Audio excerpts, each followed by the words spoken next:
Hello, today I'm going to talk about my hometown of Detroit. I will probably do many videos on this topic, but this is sort of the introduction, I guess. So, I live in South Korea and I've traveled to many other countries, and usually when I meet people and they ask where I'm from, I say Detroit, and their reactions are, "Oh, I'm sorry," or "Oh, that's too bad," or "It must be really tough," or something like that. Um,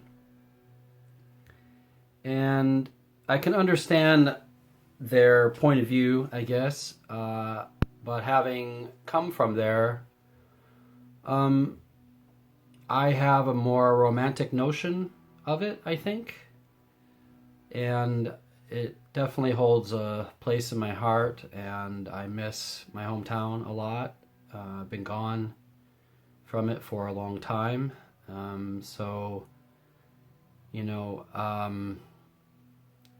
think Detroit has a very complicated past, and I'm kind of fascinated with the different aspects of it.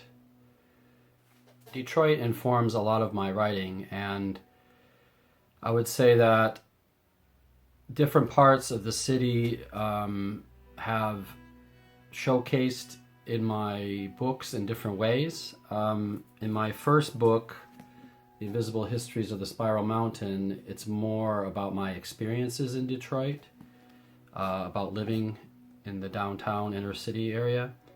And in my second book, The Erotic Tales of Bucephalus, I take one location from Detroit and make sort of a fictionalized version of it, like a dreamlike version.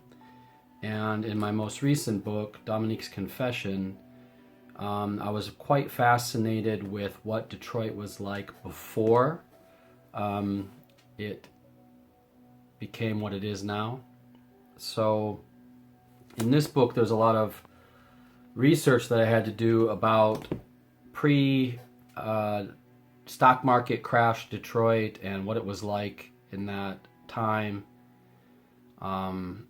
There was a neighborhood called Black Bottom, which was very pivotal and influential to a lot of things in Detroit. And I think that, like, before I researched this book, I had little idea about how important this neighborhood was, but it really got swept away with the construction of the freeways.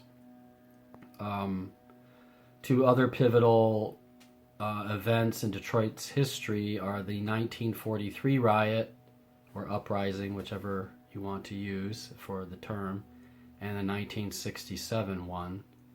The 1943 one was violent, but it didn't really destroy the city the way that the 1967 riot did. So actually, when I lived there, I didn't even know very much about the 1943 riot. But the 1967 riot destroyed a lot of the city, and I'm not going to get into the details of the riot, or this video would be very long.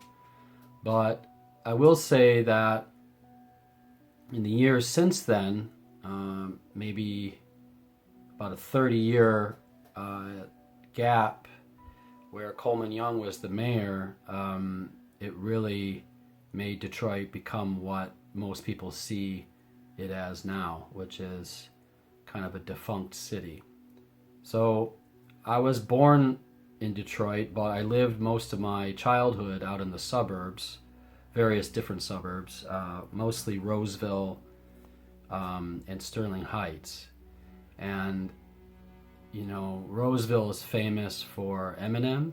He came up in Roseville. And it's sort of like the white part of the city that is sort of low income. But during my childhood, you know, a lot of the people I knew, especially adults, would not go down into the inner city, primarily because of how dangerous it was. Occasionally we would go down to see a hockey game or some kind of sporting event. But as I grew older, these sort of incidents happened. One thing I distinctly remember is the annual Devil's Night celebration, I guess, for lack of a better word. But during these Devil's Night celebrations, a lot of abandoned buildings were burned to the ground. And I remember this having a pretty profound impact on me, seeing this on the news, and just hearing like my mother and other people, saying that they never want to go in the city. And, there was definitely a dividing line. People know 8 Mile as the sort of famous dividing line between the suburbs and the inner city. And I do remember clearly most people that lived above 8 Mile were very frightened to go into the inner city. Well, in my early 20s, I moved around the suburbs quite a lot, but eventually I got into a situation where I didn't really want to live in the suburbs anymore. And so I moved down into the inner city, into an area called the Cass Corridor, which now is actually quite vibrant and not that different than many other cities. But back then, this would have been around the year 2000, the millennium. It was quite destroyed. There were pockets of people that lived there, mostly students that went to Wayne State University, but there was also a lot of crackheads that lived there, and prostitutes, and just sort of shady people and people down on their luck. And at the time, I was actually a little bit down on my luck, and I detail a lot of it in the first half of this book. But it was a very pivotal time, and I was kind of introduced to the sort of bohemian underground of Detroit through that time. And I met a lot of interesting people and experienced a lot. But what I realized during that experience, which was about 3 years, I guess, a little over 3 years, I experienced a lot of hardship, not just myself, but also a lot of the people that I ran into. And there are a lot of racial tensions in Detroit, but in my experience there, I met black and white people that were quite racist, and you think that you're in this situation and it's going to be difficult, and it was quite difficult to live there. I'm not going to get into all the specifics of it here, but one thing I did learn from living there is that when you're the outsider in a place, you tend to see it very clearly, and obviously I've learned that in South Korea as well, but I learned that there was a lot of magic in Detroit that I had no idea existed when I lived in the suburbs. So living in the city really made that become awake for me. And I would say, those 3 years might have been the most pivotal moments of my life.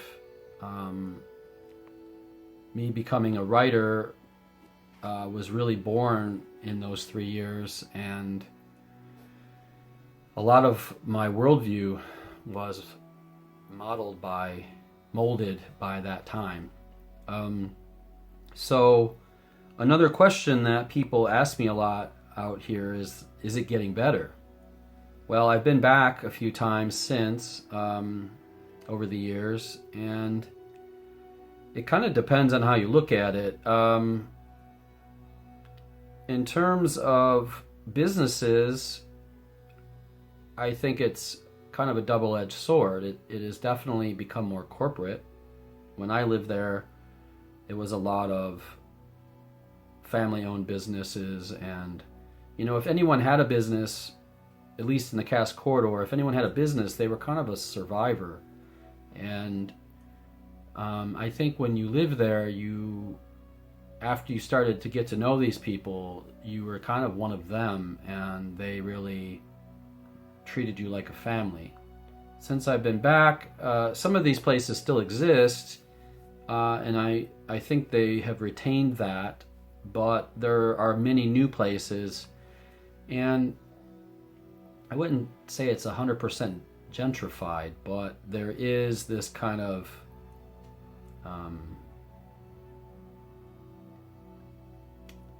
not really sure how to put it, actually.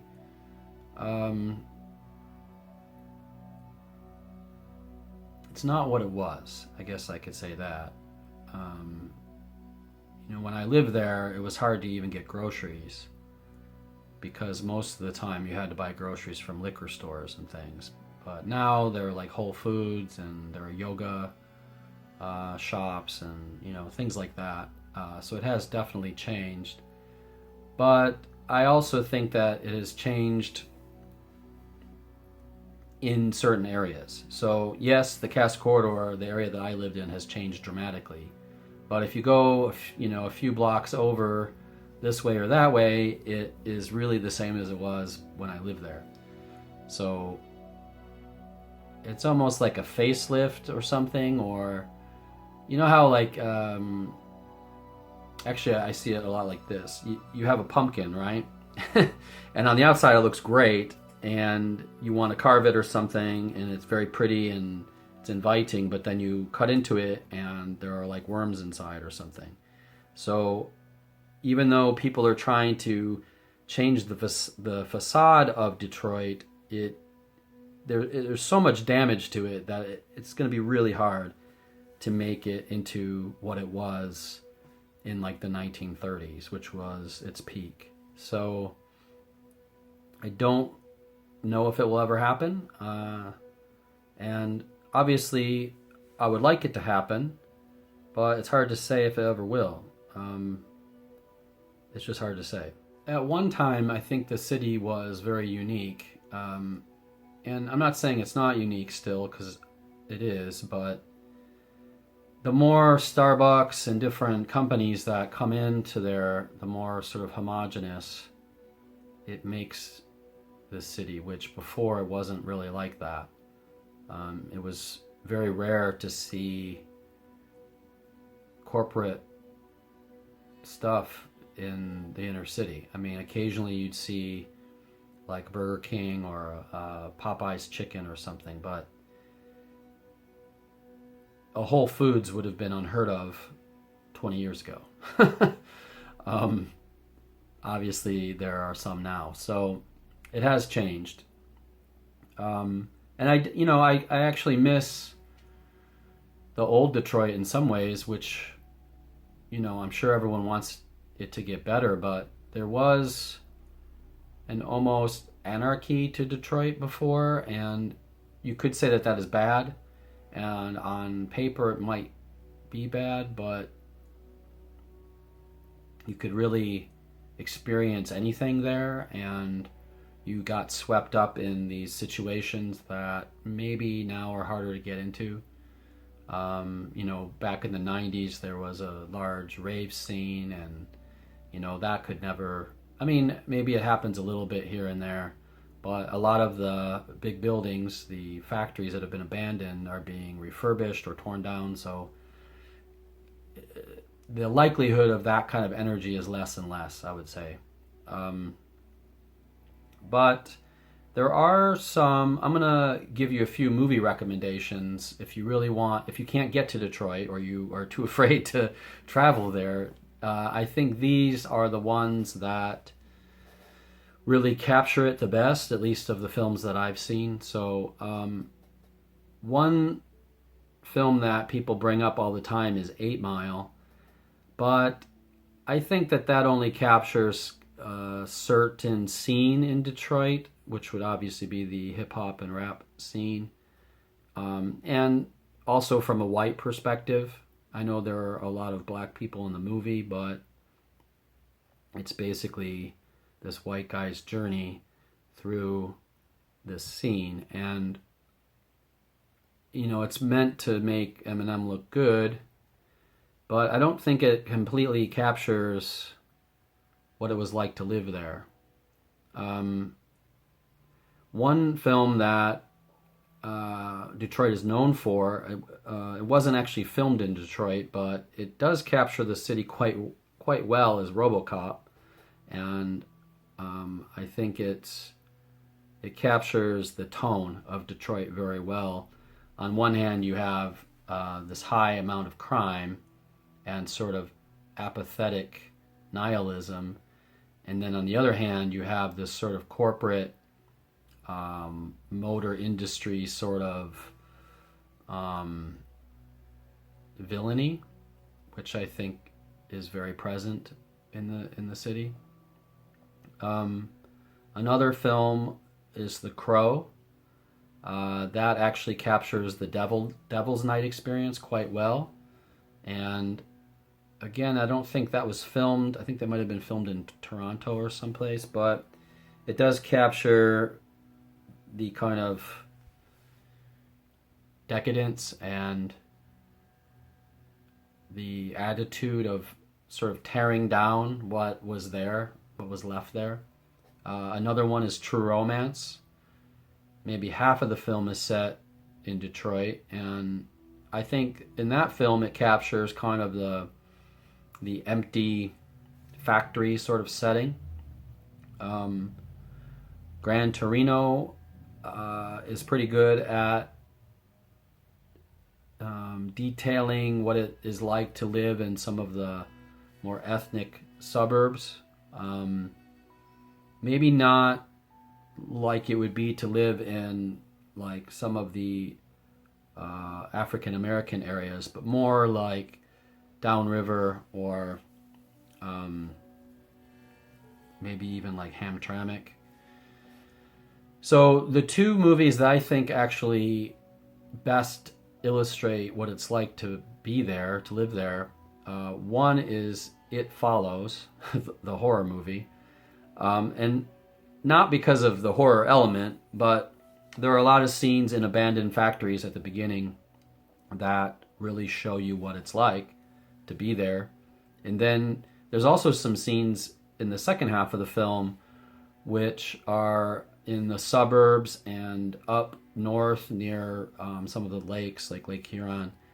And those really capture sort of the two sides of living in the Detroit metropolitan area. So in that case, I think it's quite accurate.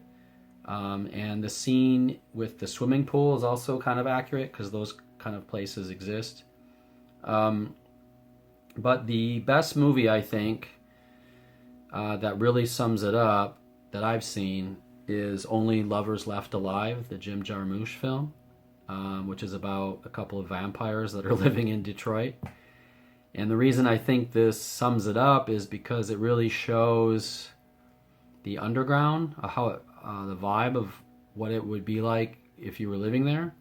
The main vampire lives in this big house that was sort of abandoned. He took it over. And there's a lot of scenes of travel at night through the city and how empty it is. And, there's a few scenes inside some of the bars and things. And it really gives you a street level view of what it would be like to live there. The second half of the film moves on from Detroit, but the first half I think is quite accurate. And it's interesting that it's in a movie like that, but I think it really does it justice. So people have mentioned Catherine Bigelow's Detroit, but I haven't seen it, and I would suspect it's probably not that accurate, even though that's the name of the movie. But I might be wrong, and if I am wrong, you can comment in the comments about that. But I tend to think that the movies that do it best are the ones that aren't actually about the city. They're more about these smaller stories, and the city just happens to be a backdrop.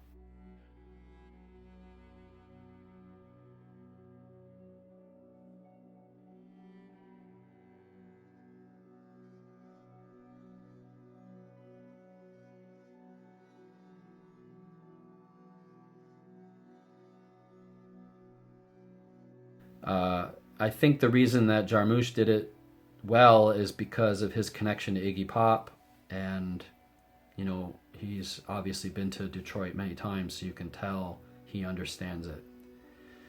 So that's about it. I will do many other videos on my hometown with more focus on different aspects of it, but I just wanted to get this out to kind of get the ball rolling on that. So anyway, I love my hometown, and hopefully I will be back sometime soon, but until then, I don't know. Anyway, I think that's it for today, so take care.